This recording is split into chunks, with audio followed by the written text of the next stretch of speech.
आपके blood relation हो सकता कोई यहाँ ना हो, लेकिन हम यहाँ पे हैं। ये भगवान की बहुत बड़ी कृपा है, और इस कृपा से ही हम लोगों को जीवन में ऐसे सत्संग मिलते हैं, और सत्संग में हमारे अंदर विशुद्ध बुद्धि आती है, और उसके देवता गणपति हैं। दूसरा आपको क्या मिलता है गणपति की आराधना से? आपको धन संपत्ति मिलती है। इनकी दो पत्नियां हैं, एक रिद्धि और सिद्धि। रिद्धि और सिद्धि क्या है? ये दोनों मिल जाए। रिद्धि सिद्धि में जो रिद्धि है वही सद्बुद्धि है। मैं आपको बताऊं, जब सद्बुद्धि आती है तब सिद्धि मिलती है। हमारे गुरुदेव ने कहा कि कोई भी कितना मर्जी सिद्धि प्राप्त करना चाहे, लेकिन जब तक सद्बुद्धि नहीं आएगी सिद्धि भी नहीं मिल सकती। सद्बुद्धि के प्रकाश में सिद्धि मिलती है। तो इनके पास पत्नी कौन है? जिसके ऊपर व्यक्ति उसका अधिकार है, तो आपको वो चीज मिल सकती है गणेश की उपासना। और हमें धन संपत्ति जीवन में चाहिए, अर्थ हमें चाहिए। हमारे चार पुरुषार्थ बताए, धर्म, अर्थ, काम और मोक्ष। ये जीवन के चार पुरुषार्थ हैं। हम सभी को, जो हम लोग शरीर हैं, मनुष्य शरीर है, हम सभी को ये चारों पुरुषार्थ प्राप्त करना है। धर्म तो आप प्राप्त कर लिए, धर्म में जीवन जी रहे हो। अर्थ तो आपके पास है ही है, कामनाओं से आपकी सारी इच्छाएं भगवान पूर्ति कर रहा है। अब मोक्ष, मोक्ष वाला कोई नहीं सोचता, वो पार्ट खाली रह जाता है। वो सोचते हैं कि अब जब रिटायरमेंट होंगे, 60 साल के होंगे, तब हम कुछ करेंगे। और सब 60-65 के होते हैं ना, तो जो छोटे नन्हे मुन्ने हैं आपका हाथ पकड़ लेते हैं। जो छोटे नन्हे मुन्ने बच्चे हैं ना, जिसको हम, जो आपको दादा दादी कहते हैं, नाना नानी, उनमें मोह इतना हो जाता है कि वो आपको उधर जाने ही नहीं देते। लेकिन हमारा अध्यात्म क्या कहता है कि अपने जीवन में, जिस जीवन में आप यंग हो, आप उसी के पैरेलल अपने आध्यात्मिक जीवन को लेकर के चले। और इससे क्या होगा, आपका जीवन, जब वो समय आएगा जहां पे आप महसूस करेंगे कि हम भगवान से दूर हैं, तो आप महसूस नहीं करेंगे। जब शरीर बूढ़ा हो जाएगा, हमारे गुरुदेव हमेशा लोगों से कहते हैं कि कोई सूखा फूल लेकर के भगवान को चढ़ाने में मजा आएगा? कोई सूखा फूल लेकर के भगवान गणपति को चढ़ाओ, आपको ही मजा नहीं आएगा। लेकिन कोई हरा फूल, एकदम खिला हुआ ताजा फूल जब भगवान को चढ़ा रहे हो, तो आप भी मस्त, भगवान भी मस्त। तब जीवन जब हरा भरा है, तो भगवान के चरणों में लगाओ ना, भगवान की आराधना करो ना, भगवान की उपासना करो ना। ये नहीं कि साल में 8 दिन गणपति उत्सव मना लिया और पूरे साल के लिए फ्री हो गए। नहीं नहीं नहीं, ये भगवान का जो स्थान है हमारे जीवन में नित्य प्रति होना चाहिए। सनातन का मतलब यही है। सनातन मतलब पता है आपको क्या है? सनातन मतलब जो नित्य प्रति है, जो नित्य प्रति नवीन है, जो नया है, जिसका कभी कोई अंत नहीं है, वो सनातन है। अभी आपने प्रश्न किया, और आज देखिए, मैं तो समझता हूं कि लोगों का कितना हौसला हो गया बुलंद। शायद हम लोगों की कमजोरी है कि उनको इतना हिम्मत हो गई कि वो कहने के लिए आतुर हो गए, यहां तक भी कह दिया कि सनातन धर्म मच्छी मच्छर मलेरिया। मतलब इसका मतलब हम लोगों की कमजोरी है। मैं तुमको कहता हूं, अगर तुम्हारे माँ ने अगर सही दूध पिलाया है, तो जाकर कह दो कि इस्लाम मच्छी और मच्छर में रात में एक घंटे में तुम्हारी गर्दन काट देंगे वो। अगर उनको यही कहने का हिम्मत है कि सनातन धर्म मच्छर और मलेरिया है, उनको हिम्मत है, तो ये जाके कह दे।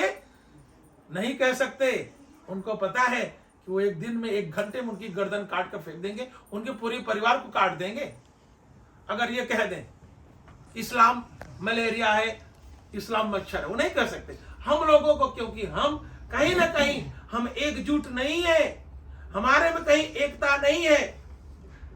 जो गणेश उत्सव था वो एकता लाने के लिए था। हम बटे हुए थे, हम टुकड़ियों में बटे हुए थे।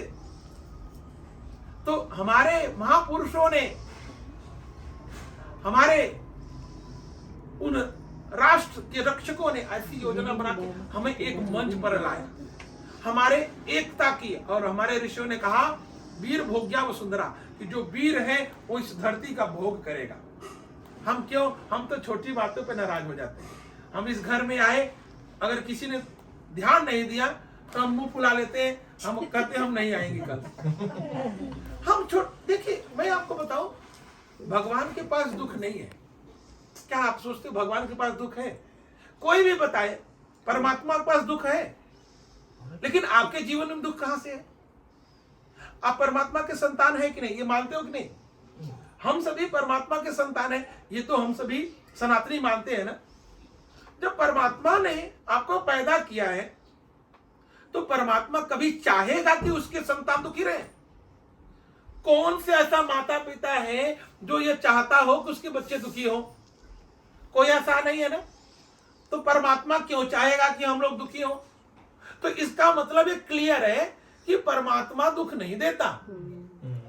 परमात्मा के पास जब दुख है ही नहीं तो क्या देगा? वो तो चिदानंद है, वो परम आनंद है, उसके पास आनंद ही आनंद है, वो हमें आनंद देता है। दुख आता कहां है ये बात मैं बता दूं, क्योंकि ये आज बहुत बड़ी हमारी एक ग्लोबल प्रॉब्लम बनी हुई है। अगर ये इस रहस्य को हम जान लें तो कहीं ना कहीं हम अपने जीवन में परिवर्तन ला सकते हैं। दुख बाहर से नहीं आता, दुख हमारे अंदर से क्रिएट होता है। और कौन क्रिएट करता है? You are very smart.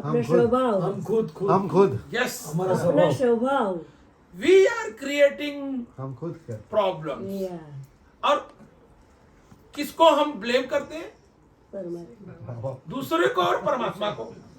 आप बताओ कभी आपने अपने को ब्लेम किया है कि आपने प्रॉब्लम क्रिएट की है? हम क्रिएट करते हैं तो हम सोचते हैं कि हाँ हमारा पति ऐसा है, क्या करें, समझता ही नहीं। अरे 20 साल से जीवन जी रहे हो एक साथ, 20 साल बाद तुम ये कह रहे हो कि मेरा पति मुझे समझता ही नहीं। इसका मतलब तुम्हारे पास समझाने की कोई शक्ति नहीं है। पति कहता है मेरी पत्नी मेरा सुनते ही नहीं। अरे इसका मतलब आपको पता ही नहीं है। सुनना सुनाना क्या, झगड़ा इसी पे होता है कि तुम बहुत बोलती हो, तो वो कहते हैं कि नहीं तुम मेरा ध्यान नहीं रखती हो। छोटी छोटी बातों पे झगड़ा हो जाता है। मैं एक सामान्य बात बता रहा हूं, दुख बाहर से नहीं आता, हम लोग क्रिएट करते हैं। और कैसे क्रिएट करते हैं जरा सोचना। एक दिन बैठना, एकांत में बैठ करके अपने आप को सोचना कि आप कौन हैं और आप कौन हैं। तो आपको लगेगा कि आप पंकज हैं, लेकिन आप सही में पंकज हैं? आप सही में हीना बहन है?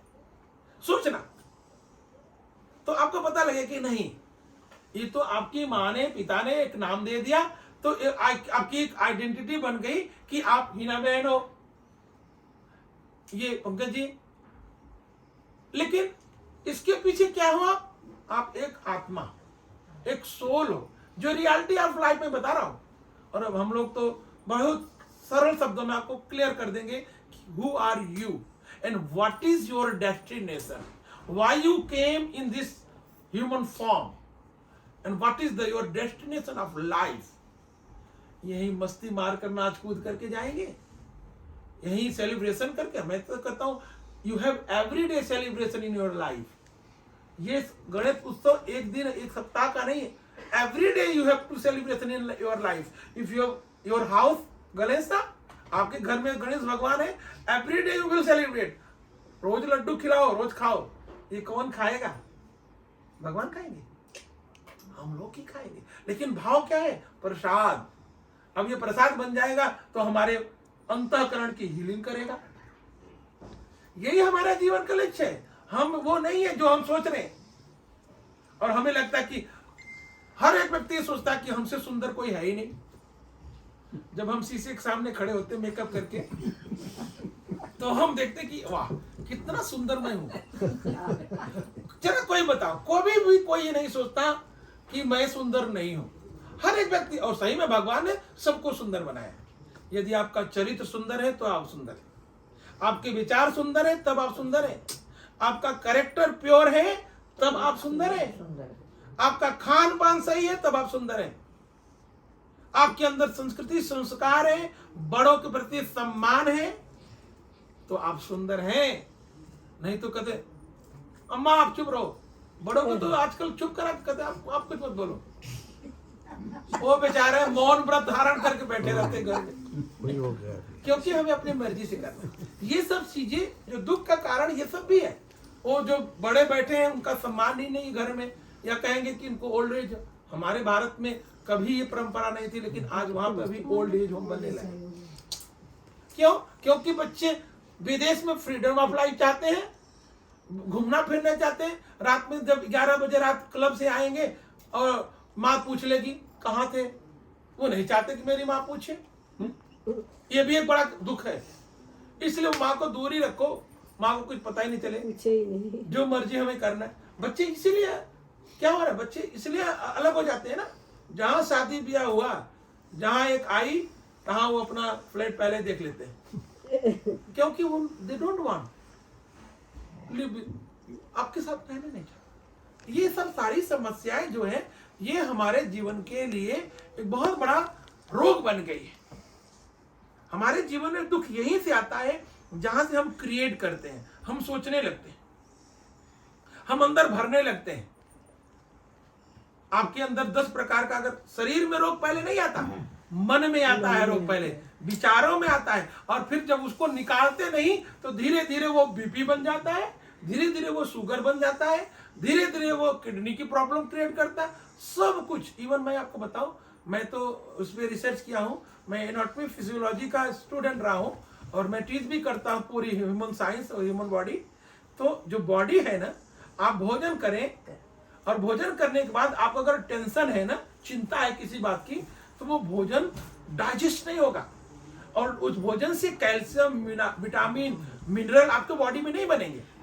इसलिए आप अपने जीवन को सुंदर बनाने के लिए आप अपने जीवन में भगवान के लिए समय नहीं निकाले, अपने लिए समय निकालना शुरू करें। एक दिन में 24 घंटे होते हैं, आपको पता है 24 घंटे, और आप 24 घंटे में क्या करते हो, कितना समय निकालते हो? सच्चाई से सोचना सब लोग, मैं पूछूंगा नहीं, आपके पास कितना समय प्रतिदिन डेली परमात्मा के लिए निकलता है? 1 घंटा, आधा घंटा? Maybe you are very busy, I know. Australia कहोगे गुरुजी यहाँ तो बहुत बिजी लाइफ है ऑस्ट्रेलिया, आई नो। 8 घंटे से ज्यादा कोई काम नहीं करता।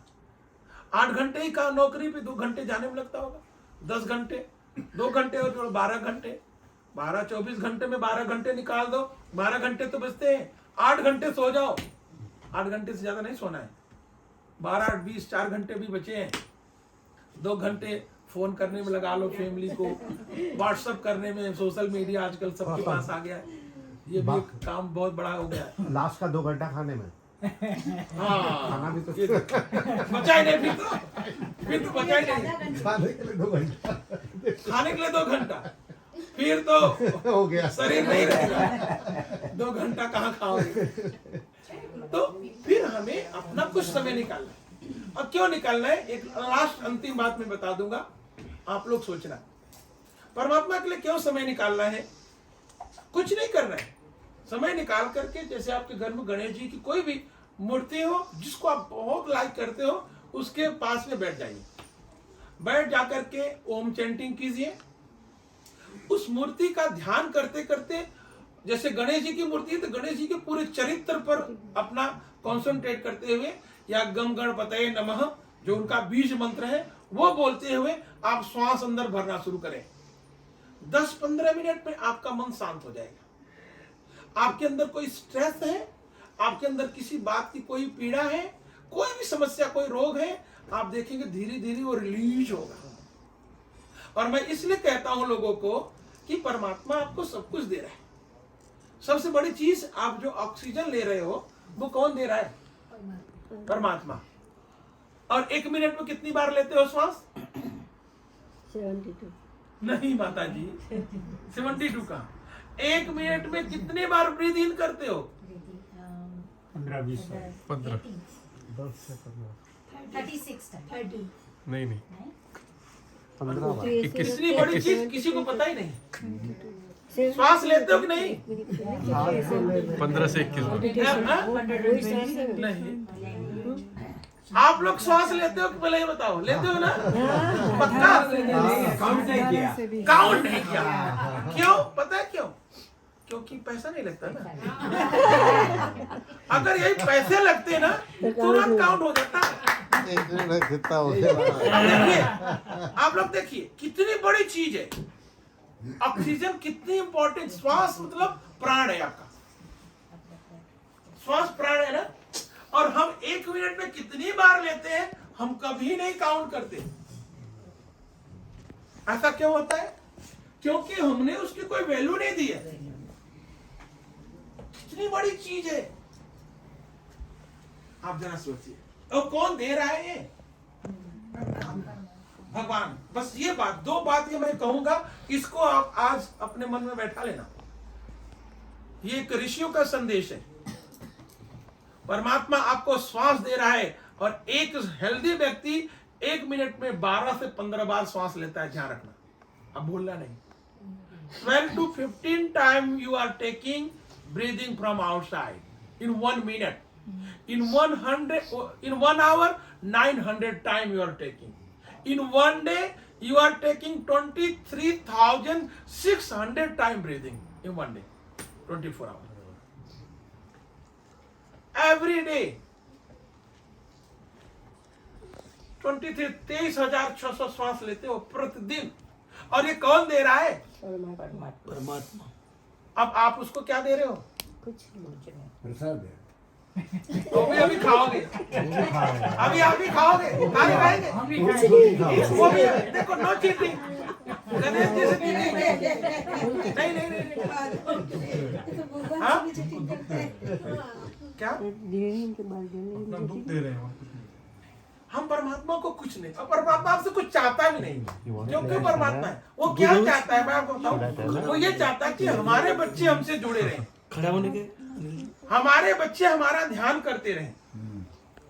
तो इसलिए we have to take some time for our God. Daily routine में भगवान हमें इतना सारा कुछ दे रहा है। हम साल में 1 बार पूजा कर ले, 10 दिन पूजा कर ले, नहीं।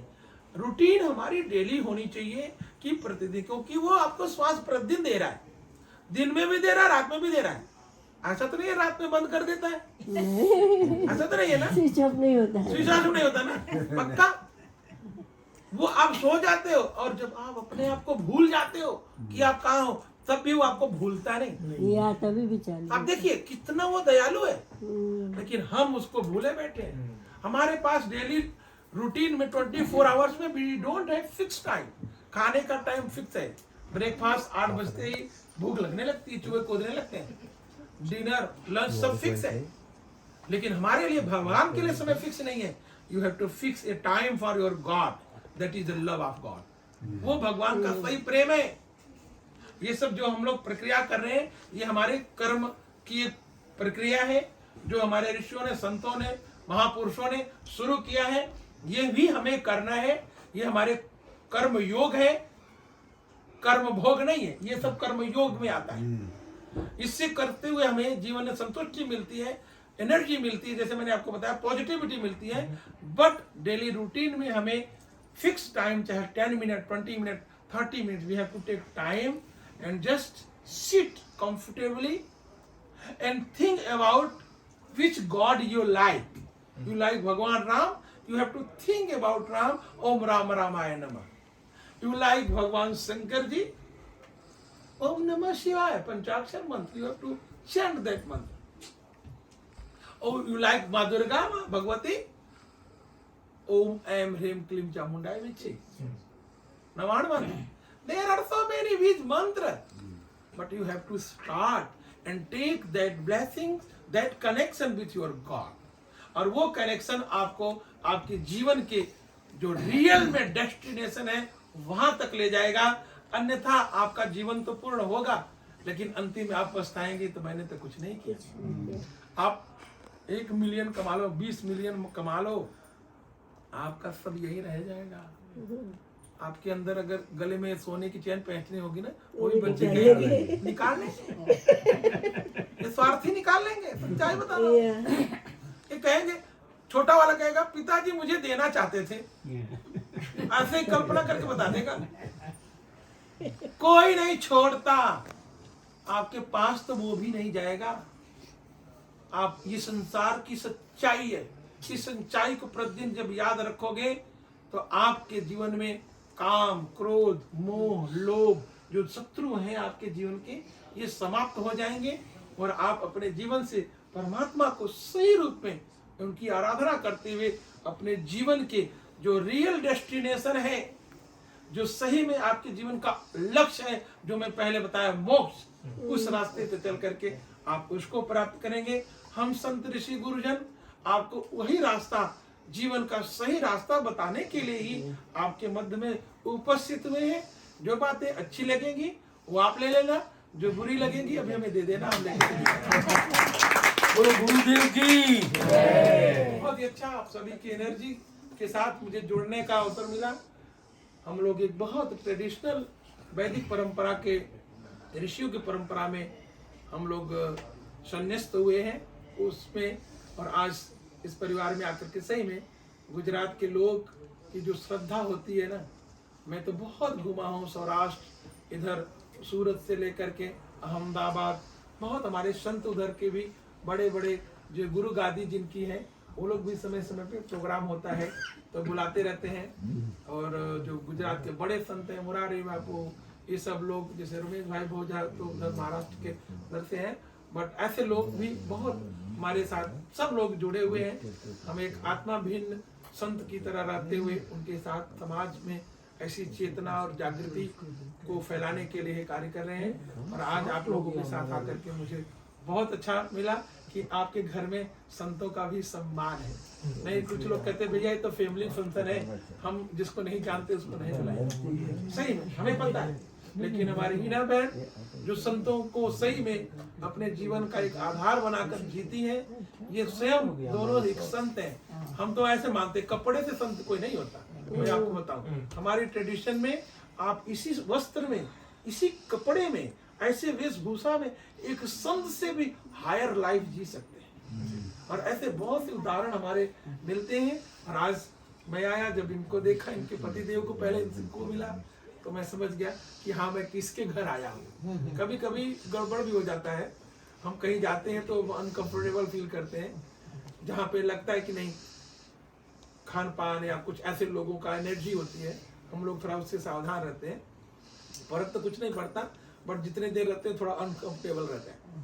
तो बट यहाँ आए, परिवार में आप सभी से मिला, जितने लोग आए सब एक ऐसे ही अध्यात्म और प्यार और भक्ति के बंधन में बंधे हुए हैं। हमें बहुत ही अच्छा लगा। मैं समझता हूँ मेरे भी जीवन का कोई ऐसा पुण्य होगा आप लोगों के साथ जुड़ने का। आज वो उदय हुआ हीना बहन के साथ और पंकज जी के साथ, सभी गांधी परिवार और जितने भी सभी इष्ट मित्र आए हैं, सबके साथ हमारी एनर्जी जुड़ रही है। ये मुझे भी सौभाग्य मिल रहा है, और आप लोग जो ऋषियों के गुरु के माध्यम से आशीर्वाद मिलना चाहिए वो तो आप लोगों को मिल ही रहा है। इन सब के लिए एक बार पुनः गांधी परिवार हिना बहन को बहुत बहुत साधुवाद दूंगा कि आपने अपने जीवन से ये प्रमाण प्रस्तुत कर दिया कि आपको संतों, गुरुजनों के, साधु संत, अभी आरती में गा रहे थे ना साधु संत, तो साधु संतों के प्रति जो भाव है, श्रद्धा है, वो भी जीवन का एक बहुत बड़ा। हमारे देखो अठावले परिवार, ये तो मैं आ जाऊं अगर ऑस्ट्रेलिया तो सोचती है अब देखो छुट्टी लिया है मेरे लिए, तो ये कोशिश करती रहती हैं कि कितना ज्यादा हो सके गुरु जी के साथ समय बिताऊं। सही में ऐसे दिव्य आत्माओं के लिए हम लोगों का आपके देश में आना हुआ, और ऐसे ही आकर के हम आप सबके लिए मंगल कामना करते हैं, परिवार की मंगल कामना करते हैं, और आप सभी बच्चों के लिए मैं शुभकामना एंड ब्लेसिंग्स देता हूं कि भगवान गणपति इस साल आपके जीवन के जितने संकल्प हैं वो पूरा कर दे। आप संतुष्ट होकर के इनकी भक्ति में और गहराई में उतरते हुए अपने जीवन में इनके प्रति श्रद्धा भाव रखते हुए अपने डेली रूटीन में, जैसे मैंने बताया, समय निकाल करके अध्यात्म को, अपने जीवन की यात्रा को पूर्णता की ओर ले जाएं। इसी शब्दों के साथ मैं आप सभी के लिए बहुत बहुत साधुवाद देता हूँ। बच्चों को, बेटियों को, सबको मैं साधुवाद देता हूँ, धन्यवाद देता हूँ। और कहीं ना कहीं हमारा आपका रिश्ता भी कोई खास ही है, तभी हम आज आपके पास हैं, ऐसा मैं महसूस कर रहा हूँ। और इसी रिश्ते को हम लोग जीवन में जहाँ तक जी सकेंगे, जीते हुए अपनी इस आध्यात्मिक यात्रा को लेकर के आगे बढ़ेंगे। हरिओम तत्सत। हरिओम तत्सत। आपका बहुत बहुत धन्यवाद। आप हमारे घर में आए, आपके चरण हमारे घर में पड़े, भाई हमारे लिए बहुत बस।